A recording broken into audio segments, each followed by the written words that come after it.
everybody. Welcome to Internetology.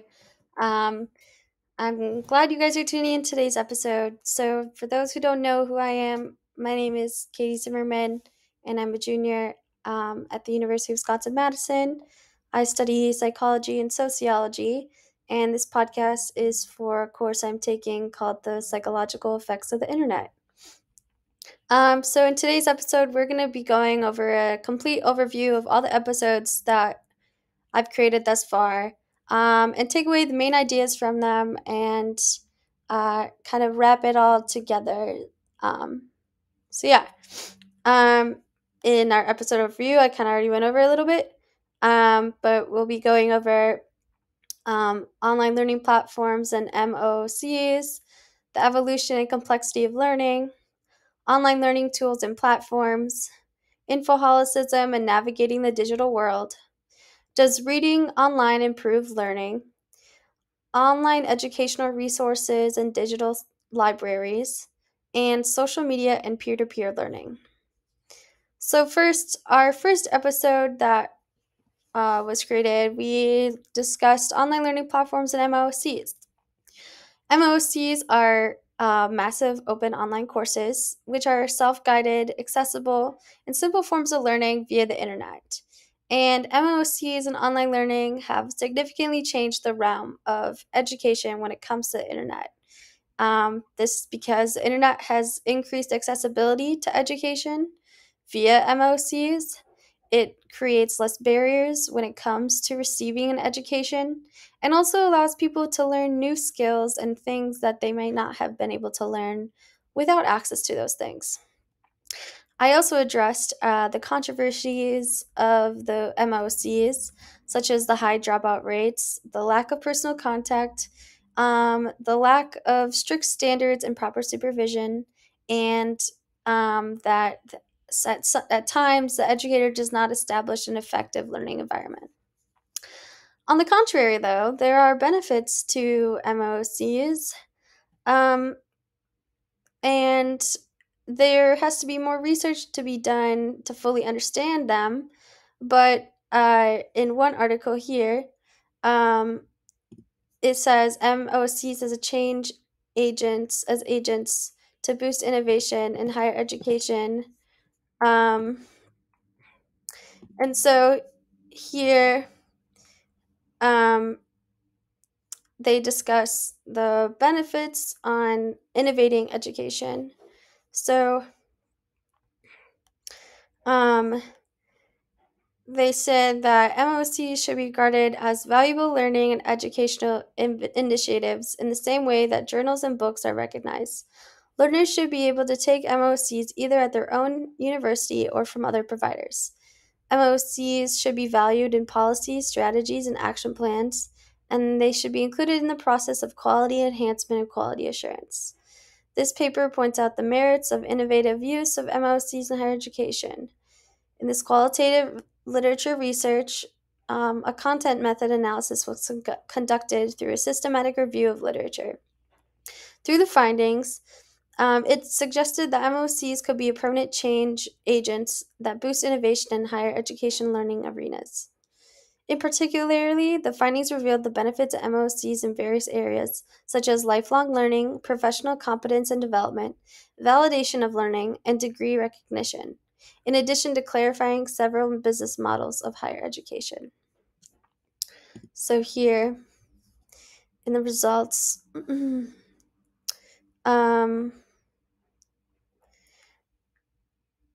here says several studies reported that because MOOCs are pedagogically innovative, it could be possible to consider policy, strategy, and action plans for their diffusion and implementation. And a major concern was that of the quality of MOOCs. And so they would like to address them within this section. And so the quality indicators of MOOCs are similar to those in ordinary quality enhancement models of e-learning and open online learning. One model is e-excellence, which is advocated by the European Association of Distance Learning teaching universities. Um, and therefore, um, the Open Up ED model contributes distinctive factors to the MOC landscape. It claims to contribute to the opening of education for the benefit of both the learners and society, while reflecting both European and UNESCO values such as access, equity, quality, and diversity. So, in order to fulfill this mission, they must incorporate the following features: openness to learners, digital openness, learner centered approach, independent learning, media supported interaction, recognition options, quality focus, and the spectrum of diversity. So, those are ways in which MOCs can become change agents for innovation within higher education. There are also other online learning platforms that aren't MOCs but have also benefited learners. The internet has expanded the realm of education via online platforms that allow individuals to learn new skills and receive educational support. YouTube has created a variety and a massive amount of content for people to learn. Khan Academy offers a variety of content that can help someone learn something new or offer educational support. And LinkedIn Learning allows individuals to expand their knowledge within the realms of creativity, business, and technology. But overall, the ability to learn via the internet is pretty amazing. The next episode I will be going over is the evolution and complexity of learning. So within that episode, I discussed 3 types of learning. There's formal, non-formal, and informal learning. Formal learning is hierarchical and intentional and is focused on the propositional rather than the procedural knowledge. Non-formal learning is self-directed and aims to educate individuals who are not served by formal education. Informal learning is learner-driven and organic and occurs outside of a formal education system. We also discussed is online learning the death of traditional learning, and we have acknowledged that there is a shift from traditional formal learning environments, which have created challenges and concerns, whether there's a passive versus active learning component, and the implications for other organizations, institutions, as well as society as a overall.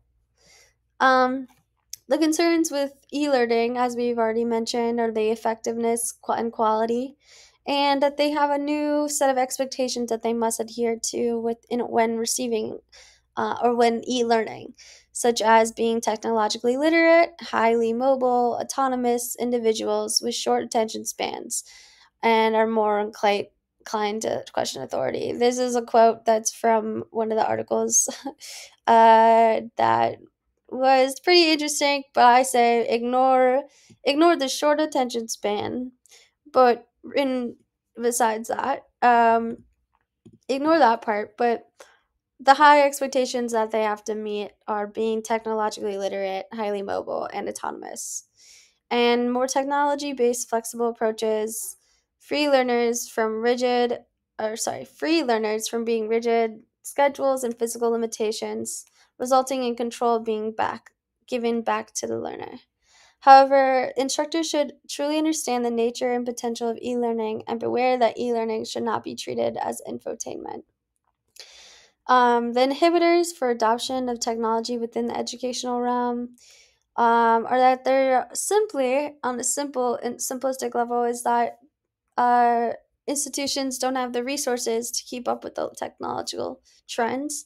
And it also opens educators up to a greater challenge and forces them to adopt a more supportive role than directive role within the educational realm.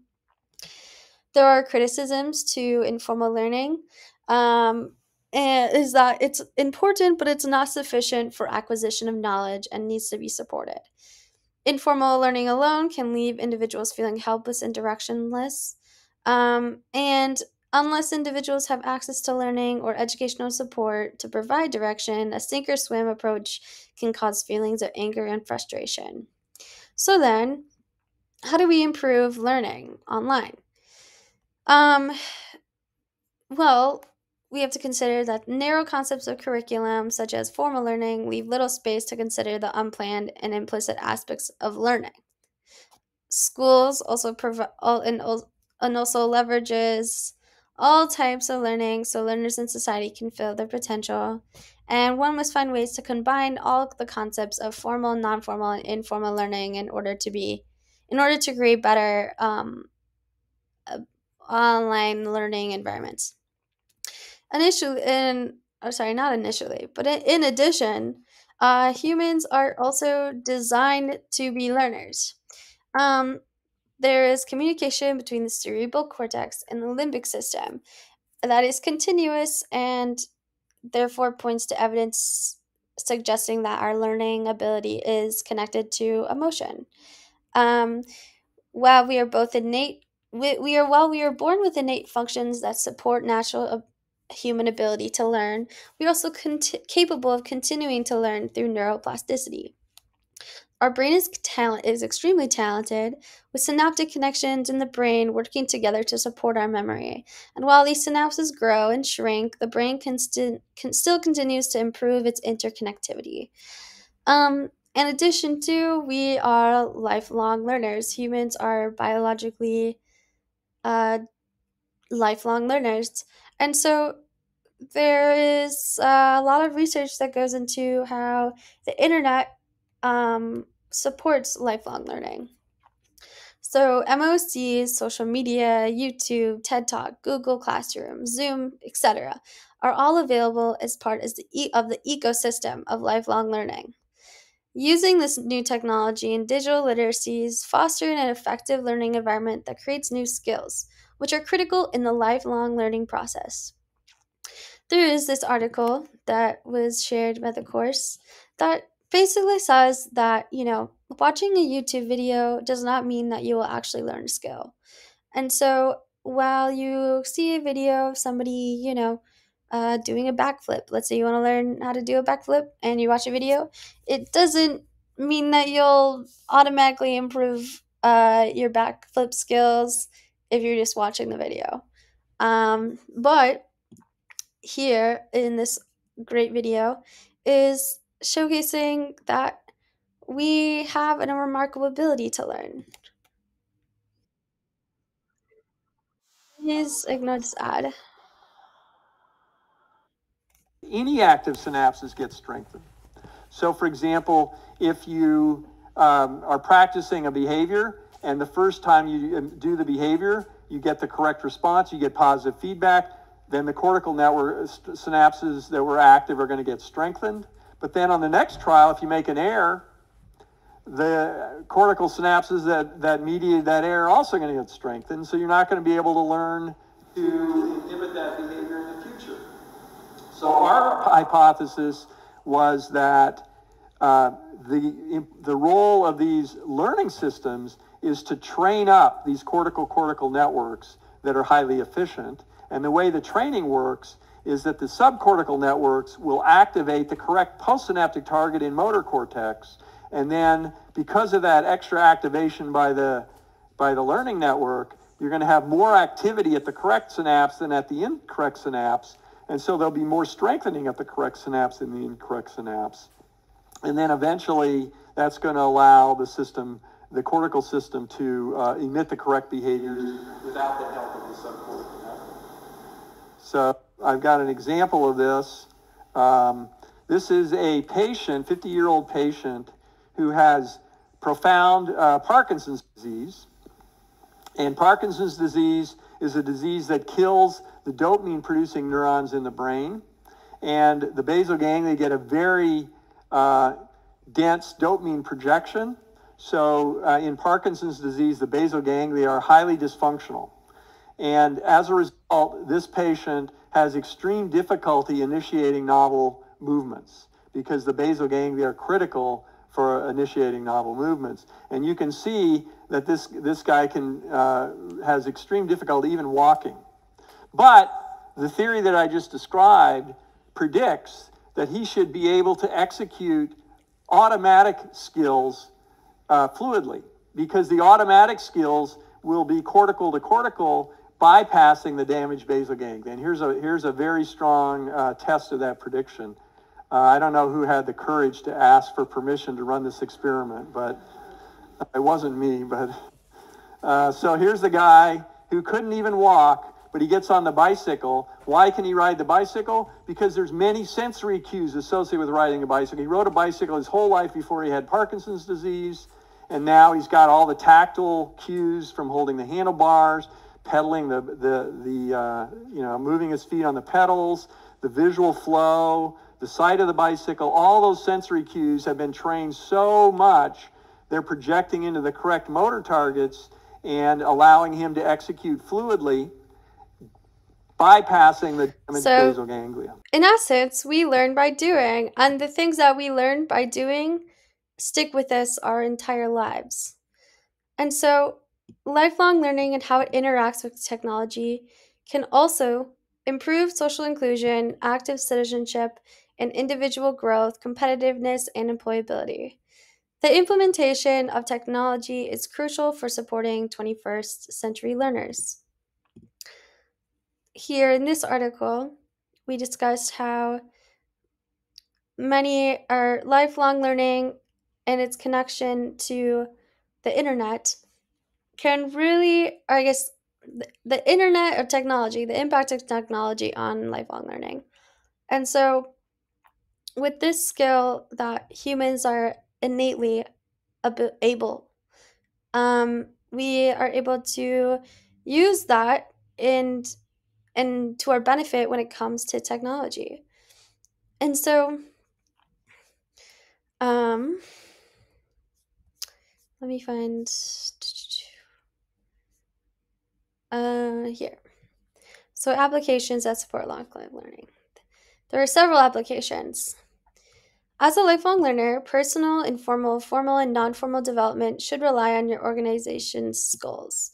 These applications can support your continued learning of the organization.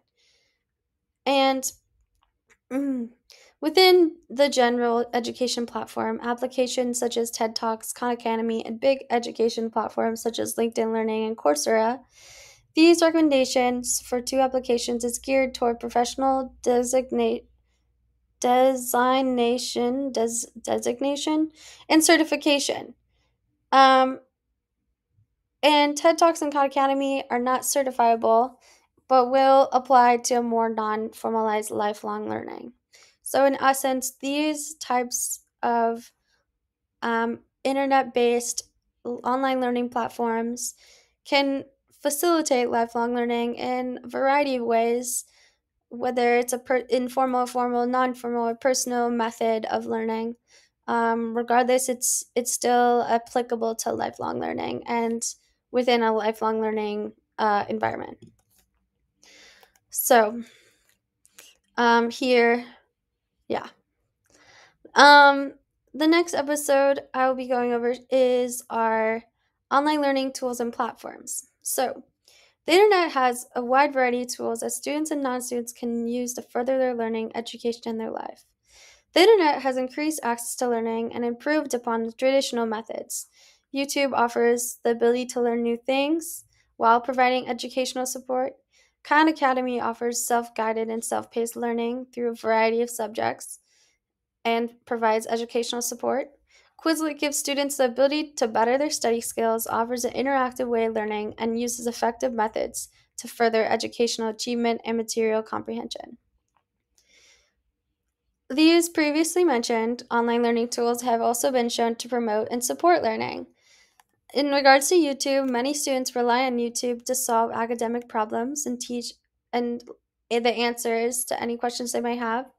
New technologies and channels can be used as a complementary tools for the education system, which will eliminate the weaknesses of traditional learning methods and enhance learning/teaching.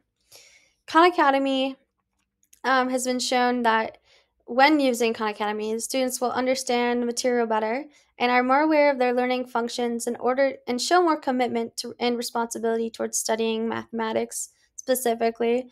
I'm highlighting a study that I discussed within that episode. It also allows for reflexive thinking by promoting awareness and relating to the students' abilities to adjust their learning based on the results that they receive. And finally, Quizlet motivation is important for learning, and the use of Quizlet is effective in increasing the motivations for students who are learning vocabulary. The attitudes and perceptions and individual characteristics, such as self efficacy, all play a role in how the internet is used for learning. Learners' perceptions of the internet may shape learners' attitudes and online behaviors. There are differences within gender and perception that have significant implications regarding these attitudes and perceptions, which then leads to differences in how the internet is being used. Therefore, educators must be aware, of these differences in order to accommodate and effectively use the internet for facilitating learning. This is a specific article here, but within this article, it investigates the university students' attitudes and their self efficacy towards the internet and explores the role and how university students' perceptions of the internet may play in their internet attitudes and self efficacy.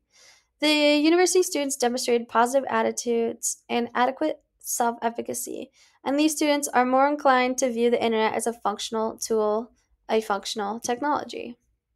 So, here they go into more specific of the results. There's gender differences, which I already said. As male students demonstrate internet attitudes that are more positive than those of their female peers. Students who perceive the internet as a leisure tool show more positive attitudes and communicative self-efficacy than students who use it as a functional technology. And so I also wanted to show the scores that they had to do. I think it's this one.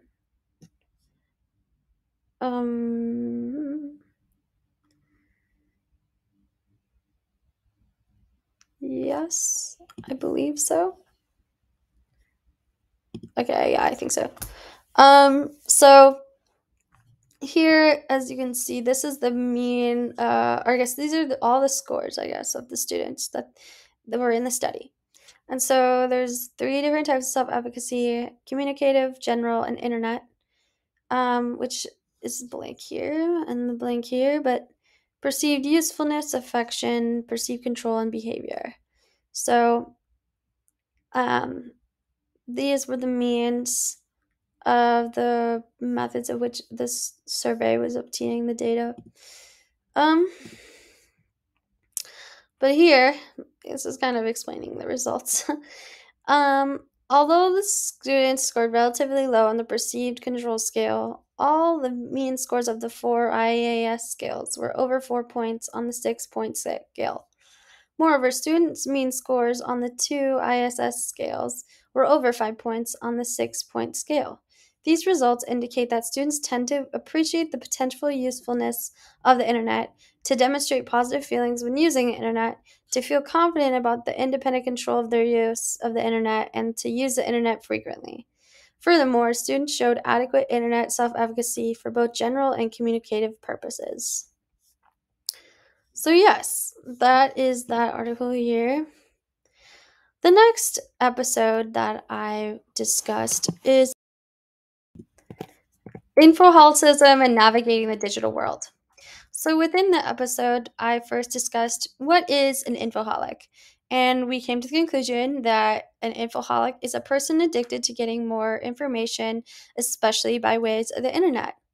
It's important to note that being an infoholic is not necessarily a bad thing, and being a naturally curious and possessing an intrinsic desire to learn is great. However, it's important to consider the sources you're obtaining this information from and whether or not this information is accurate. Then I explained how search engines have changed the way we learn. So now people can find information on any topic with just a few clicks. And this has democratized knowledge and the ability to broadcast information. Nowadays, it's extremely easy to find information with just a single Google search. Google and other search engines have had large implications for shaping and changing the way we learn via the internet. Google is visited 89.3 billion times every single month. 8.5 billion Google searches occur every day.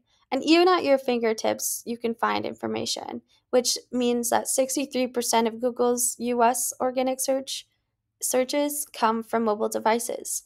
According to the survey, 84 of respondents used Google 3 or more times a day. So, then I discussed how to navigate the digital world as an infoholic, and I specifically noted that what is digital literacy.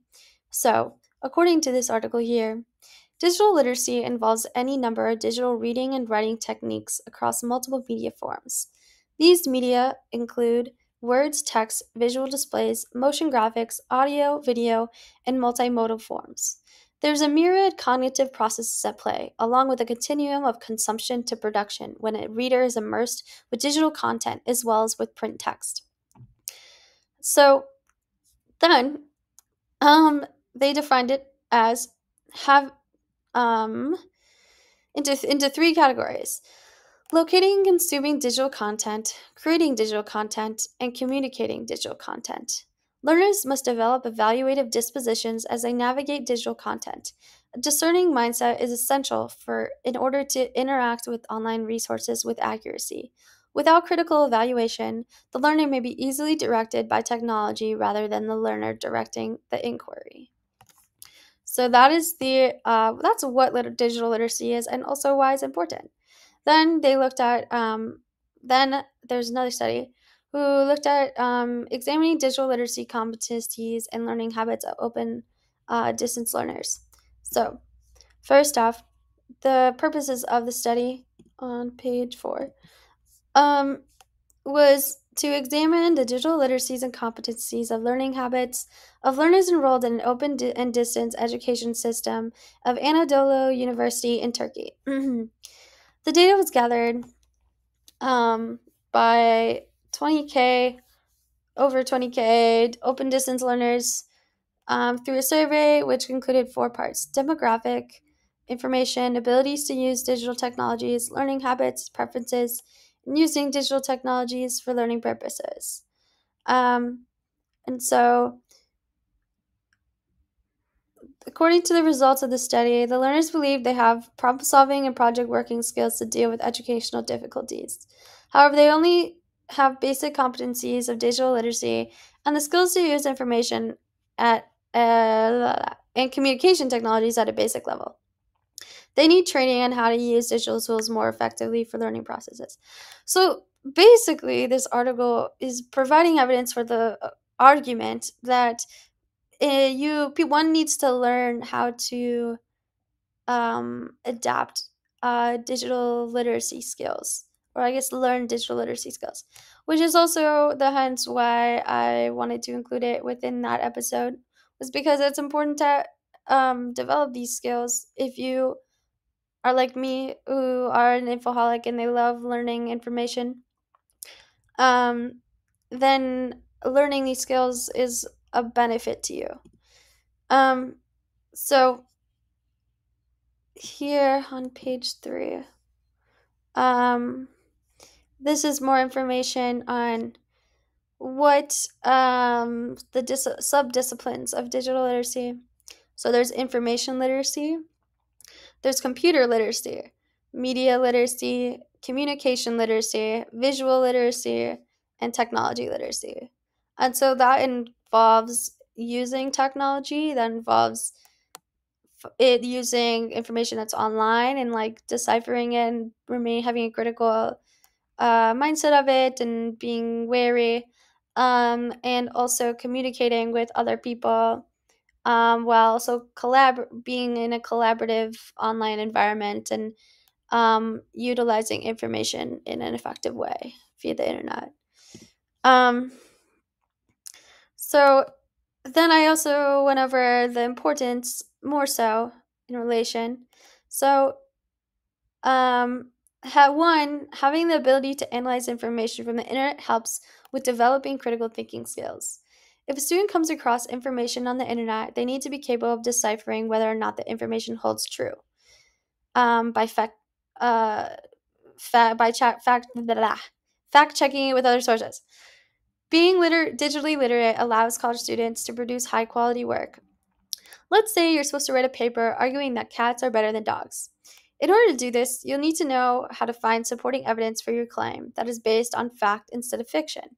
If you write your paper solely on fiction instead of fact, I personally don't think that would be considered as high quality work. Third, it's important to know which websites are more likely to contain accurate information compared to websites that are less accurate or less likely to contain accurate information in regards to learning, because if you're using inaccurate information to learn about something, then you're actually not learning the correct thing. So that is that episode. Then, for the next episode, I discussed, does reading online improve learning? So, first, I went over just the overall general benefits of reading, which has been shown that reading fiction helps increase emotional intelligence. More reading or exposure to literature increases verbal comprehension and usage, and how your exposure to literature translates into adulthood. So then I also discussed the controversy of the internet overall, and how the people say that the internet has made us have attention spans that are shorter than a goldfish, which is actually not true at all. Um, and then it has also been shown, though, that reading online is actually not worse than reading via paper text or print text. Um, I guess compared to the contrary belief that it is, it has actually been shown that it's not worse. And there's no significant difference between reading online versus reading print text. Then I went over just some more broadly how learning via the internet and how it rewires our brains thanks to neuroplasticity. The internet actually promotes better adaptation for a more technologically engaged world. There's little evidence to suggest harm of the internet, and actually, our brains are becoming better at processing and utilizing information more due to the internet.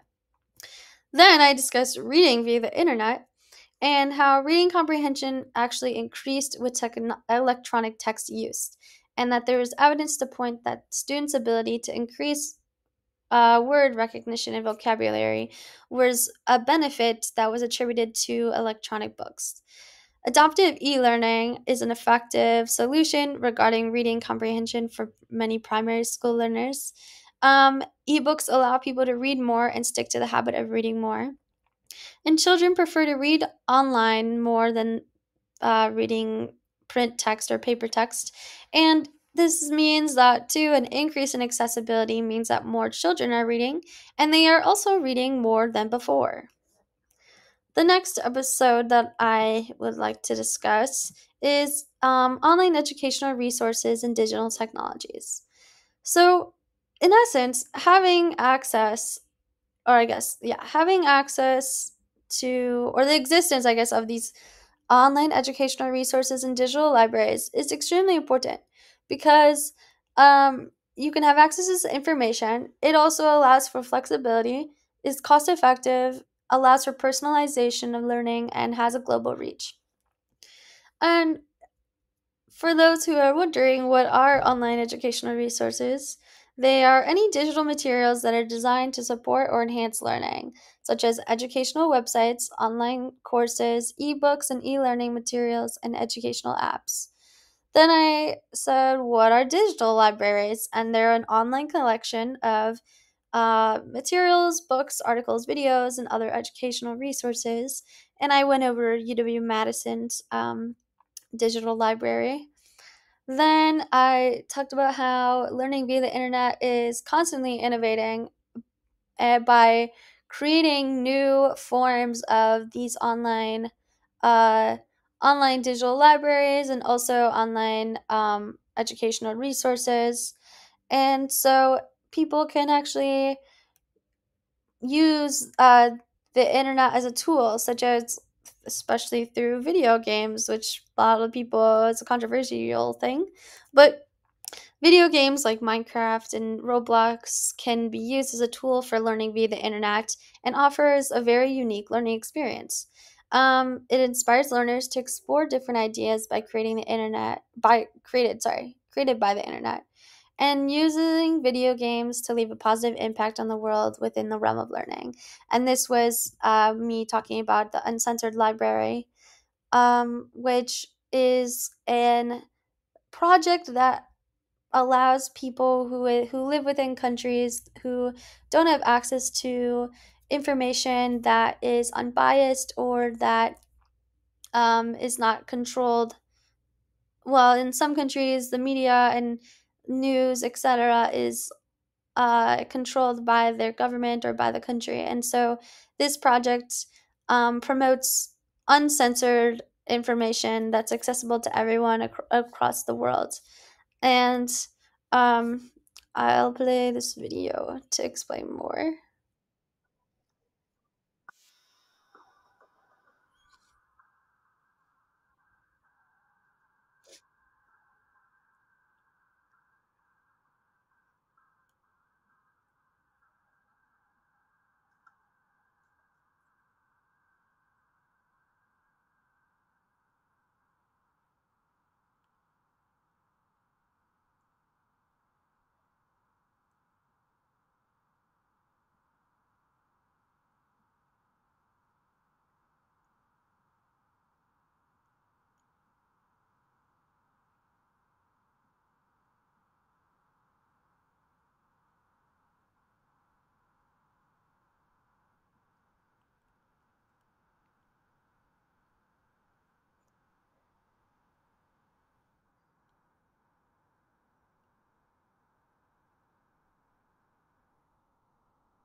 So that is their mission. And therefore, too, accessibility is extremely crucial, which because it allows more people to learn via the internet. And it's unfortunate, though, however, that many individuals actually go without access to high quality access or access to internet at all, which then causes barriers to learning. Um, the next episode I will discuss is social media and peer to peer learning. So in this episode, I discussed how people can now connect with others who share their interests and learn from them via social media platforms like TikTok, Twitter, and Instagram. There's an article that I don't know, but it was an interesting one that said that TikTok may present new ways for Gen Z to learn. And Twitter itself can help people learn digital literacy as well as global citizenship and other aspects to being engaged online. And finally, Instagram can be used as a tool to help people learn language. Um, Online online learning platforms, which have a social media like characteristic, enable teachers to connect with their students and facilitate learning. While it doesn't exist anymore, Edmodo offered a unique platform for learning that followed this methodology, or I guess this design. Um, and therefore, future online learning platforms can actually implement similar methods for fostering learning. Um, the study that I went over found a positive effect within that episode, found a positive effect of learning on students' performance while participating in online learning platforms such as Edmodo. So here in, I don't know where exactly it is, but I think it's here. Oh, yes, here. So within that study, it showed that learning activities provided on Edmodo significantly improved self-regulated learning behaviors and learning performance of students with a positive perceptions towards the online learning environment. And it also showed increases in not only academic performance as well as academic achievement, but overall a positive view towards learning online, which I thought was pretty cool. And so, therefore, like future online learning platforms should implement similar methods that Edmodo did in order to foster online learning. So then I asked, where do people learn the most information? And that's online, of course. And I touched about this earlier, about how Google is a very frequent place where people go to find information online. But also, many people are using social media to learn about, uh, learn online and learn from others online, etc. And so it's important to acknowledge it when and how it relates to learning, because it is easy to find wrong information online. And so it's important to consider, how accurate the information that you find online, or how accurate is it, and also the fact that we need to make things more accessible, and we need to make more accurate information accessible. And so then I looked into the credibility and trust of information in online environments. And this study was really interesting to me because it uses cognitive heuristics to develop an understanding on how we decipher credible and trustworthy information online. So, information seekers use a variety of heuristics to evaluate the credibility of information, including reputation, endorsement, consistency, self confirmation, expectancy violation, and persuasive intent. And these heuristics are used because people often don't have the cognitive capacity or time to actually evaluate information they see online systematically. People tend to trust sources that are recognized or recommended by others, are consistent with other sources, confirm their existing beliefs, and do not violate their expectations. The study also found that people are less likely to trust information that appears to have a persuasive intent or may be biased. So I will now go over the article here. But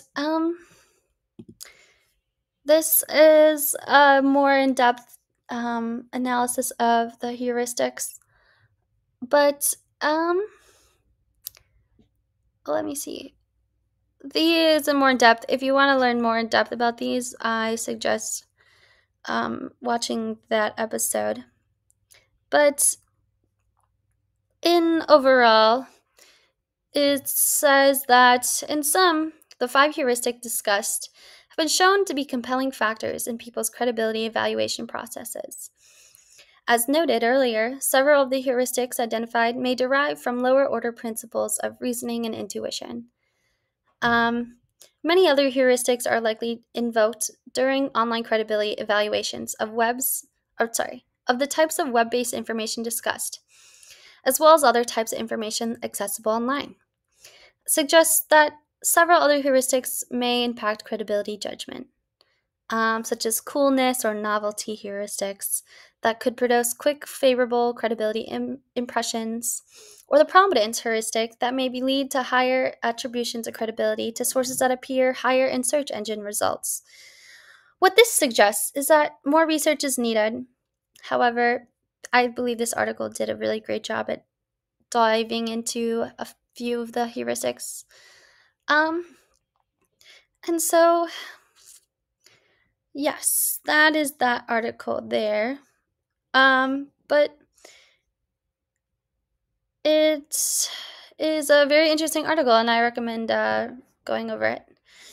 Then I finally discussed Snoops, which was brought to my attention via the course. And Snoops is a reliable website that is dedicated to fact-checking information online. And so if you're ever unsure about something you've learned online, definitely fact-check it with Snoops. So now it's time for the too long didn't read, the TLDR. So this is, in essence, what we covered within each episode that I created throughout this semester. Massive online open courses are instructional courses that offer mostly good, curated content, high quality instruction, and the ability to connect. They are free and accessible to anyone. MOOCs change the way we learn by expanding the audience for education to people ill served or completely shut off from the current system. However, they also face several challenges, such as lack of pedagogical rigor and inadequate monitoring. But other online learning platforms, such as YouTube, Khan Academy, and LinkedIn Learning, also provide similar and additional benefits to learning online. The next episode about the evolution and complexity of learning is that I've discussed the types of learning: informal learning, non-formal learning, and formal learning, and and also the shift from learning environments in a traditional to non-traditional setting, as well as the criticisms of informal learning, and which is the need to incorporate formal learning. And overall, in general, I discussed the importance of e-learning and the inhibitors to its implementation within the educational system. I then also discussed online learning tools and platforms such as Khan Academy, Quizlet, and how they help students learn new skills in engaging format. And there's research that proves that the effectiveness of these platforms in promoting learning, enhancing students' motivation, and learning strategies. I also then emphasized that the platforms have expanded the realm of education and enabled individuals to receive educational support at their own pace and convenience. Then I discussed Infoholism and navigating the digital world.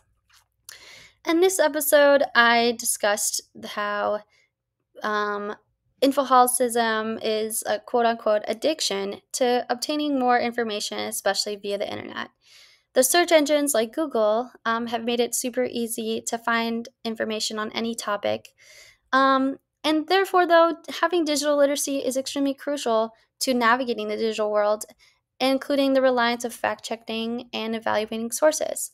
However, relying too heavily on search engines can be a downfall, and there is a potential risk of being an infoholic and not obtaining accurate information, and perhaps learning fake news that's on the internet. And so therefore, counterbalancing that with learning digital literacy skills, and overall what is digital literacy is important. So I discussed what is digital literacy and the importance of it. And so these strategies for becoming accurately informed infoholic include developing these digital literacy skills, such as locating and consuming the content, creating digital content, and communicating the digital content. Then I discussed does reading online improve our learning, and I discussed how reading overall, especially reading fiction, can increase emotional intelligence. The exposure to literature can improve verbal comprehension as well as its usage. The controversy of the internet I also addressed, with the false claim that human attention spans are shorter than goldfish. And I also highlighted how the internet can actually rewire our brains in order to better adapt to a more technologically engaged world. Reading via the internet, the evidence supporting it is that it can improve reader comprehension and increase word recognition and vocabulary.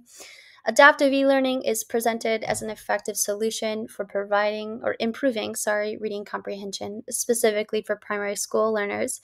And ebooks are shown to encourage reading and increase accessibility to the ability to read, therefore benefiting not only you and I in today's world, but the future of children. The next, I discussed online educational resources and digital libraries. And so there are benefits to the importance lies within its benefits, which include its flexibility, cost effectiveness, personalization, and global reach. And the educational resources online educational resources that are websites, online courses, ebooks, and also digital libraries contain variety of content that is within an educational context, and many digital materials like books, articles, videos. And I also talked about how the future of these online educational resources and these online digital libraries can have a variety of opportunity, such as implementing them into video games like Minecraft and Roblox, which can also be used as tools for learning. And then finally, I talked about the importance of the accessibility and why it's important for those to have access to the internet, because those who don't have barriers that must they must overcome in order to have this access. And by supporting those who may not have access, it's important we must find ways to support those people who don't have that access so that we can also further and foster their learning. Lastly, I talked about social media and peer-to-peer learning, and how social media can be used for that method of peer-to-peer learning. And social media is like TikTok, Twitter, and Instagram. And second, the online learning platforms like Edmodo can facilitate learning, and there are positive effects of Edmodo and similar and maybe even future learning platforms like Edmodo to make positive effects or foster positive effects within students' performance, achievement, etc.